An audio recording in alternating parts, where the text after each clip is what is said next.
बच्चों, आपका हमारे विद्यालय में फिर से स्वागत है। बच्चों, इससे पहले हमने सूक्ष्म जीवों से मिलने वाले लाभ को हमने बताया था। विभिन्न क्षेत्रों में उनके द्वारा कितनी लाभ पहुंचाई जाती है, परंतु इस वीडियो में हम उनके द्वारा किए गए हानि की चर्चा करेंगे, यानी हानिकारक प्रभावों पर एक नज़र डालेंगे। सूक्ष्म जीवों द्वारा मनुष्यों, जंतुओं और पेड़ पौधों में आप तो जानते ही हैं कि अनेक रोग होते हैं और ये रोग लगभग सभी प्रकार के सूक्ष्म जीवों से फैलते हैं। चाहे आप बैक्टीरिया ले लीजिए, वायरसेस ले लीजिए, आप कवक यानी फफूंद ले लीजिए या प्रोटोजोआ ले लीजिए, है ना। इन सभी जीवों से, सूक्ष्म जीवों से ये रोग फैलते हैं। तो इसकी विस्तृत जानकारी तो हम अगले वीडियो में ले लेंगे कि कौन से सूक्ष्म जीव से कौन सी बीमारी फैलती है और उस बीमारी से हम कैसे बचें, उससे हम अपना बचाव कैसे करें, इसकी जानकारी अगले वीडियो में दूंगी। इसलिए आप मेरे चैनल को सब्सक्राइब कर लीजिए, जिससे इसकी सूचना मिल जाएगी। तो अब आइए सूक्ष्म जीवों के हानिकारक प्रभावों की चर्चा कर लेते हैं। कुछ सूक्ष्म जीव खाद्य पदार्थों को नष्ट कर देते हैं, जैसे राइजोपस, म्यूकर। ये जो कवक होते हैं ये रोटी, ब्रेड, अचार आदि को नष्ट कर देते हैं। क्लास्ट्रीडियम बोटुलिनम नाम का जो बैक्टीरिया होता है वो खाद्य पदार्थ को तो जहरीला भी कर देता है।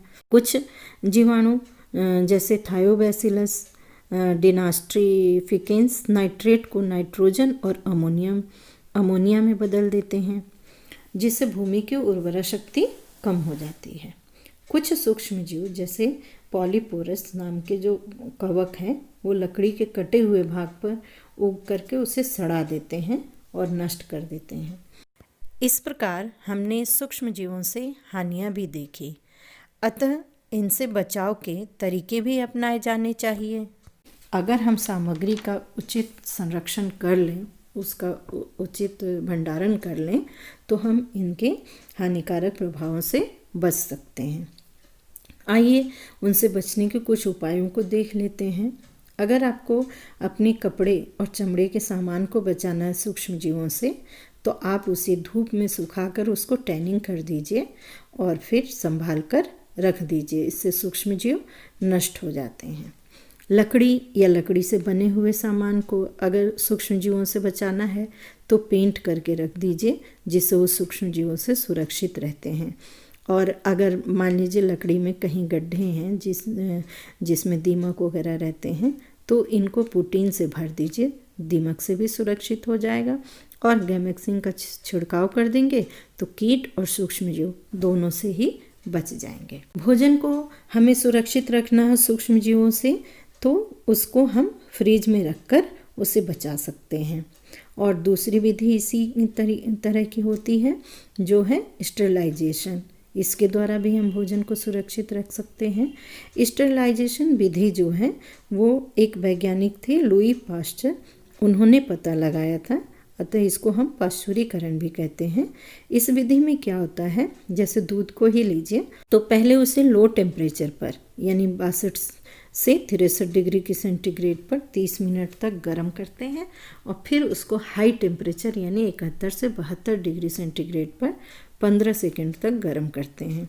इससे क्या होता है, उसके अंदर जो है जीवाणु और उसके बीजाणु हैं वो मृत हो जाते हैं और दूध लंबे समय तक सुरक्षित रहता है। ठीक है। अब आइए, आप बाज़ार में डिब्बों में आपने भोज्य पदार्थ देखे होंगे, चिप्स है, कुरकुरे है, इसी तरीके के और भी चीज़ें हैं जो पैकेट में या डिब्बों में होते हैं। तो अब इनको कैसे इतने दिनों तक सुरक्षित रखा जाता है, तो आइए जानते हैं। जैसे पैकेट में या डिब्बों में भोज्य पदार्थ को अगर पैक करना है तो उससे पहले भाप के द्वारा 15 पाउंड दाब और 120 डिग्री सेंटीग्रेड से 126 डिग्री सेंटीग्रेड ताप पर 12 से 19 मिनट तक इसको गर्म करने से उसमें जो भी बैक्टीरिया या उसके बीजाणु हैं वो नष्ट हो जाते हैं। और हम इसी विधि को घर में अपनाएं, कुछ समय अंतराल पर उबाल कर रख दें तो बहुत समय तक भोजन सुरक्षित रहता है। आपके पुस्तकों में, वस्त्रों में कभी कभी बहुत बुरी सी बदबू आने लगती है, सीलन की आने लगती है, तो वास्तव में वो बदबू किस चीज़ की होती है, उसमें सूक्ष्म जीव पनप जाते हैं, वो वही बदबू होती है। तो उससे बचाने के लिए आप उसे भी धूप में दिखा दीजिए और उसमें कीटनाशक दवा जैसे फिनाइल की गोली ये आप डाल सकते हैं, तो वो सुरक्षित रख सकते हैं। अचार में अगर हम नमक की मात्रा अधिक मिला दें या सिरका डाल दें तो वो भी संरक्षित हो जाता है, उसमें भी फफूंद वगैरह नहीं लगते हैं।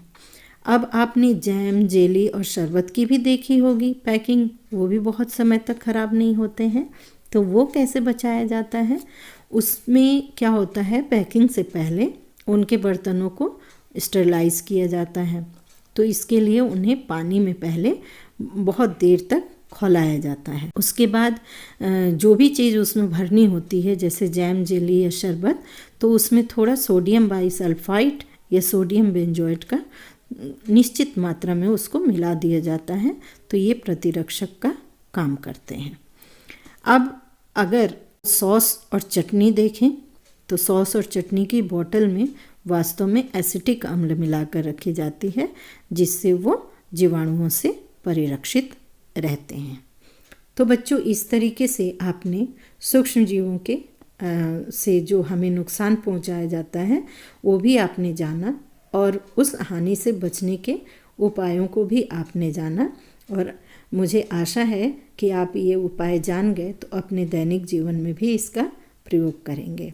तो बच्चों, प्लीज़ मेरे चैनल को सब्सक्राइब कर लीजिए, लाइक कीजिए, शेयर कीजिए, जिससे और भी बच्चों को इसका लाभ मिल सके। धन्यवाद।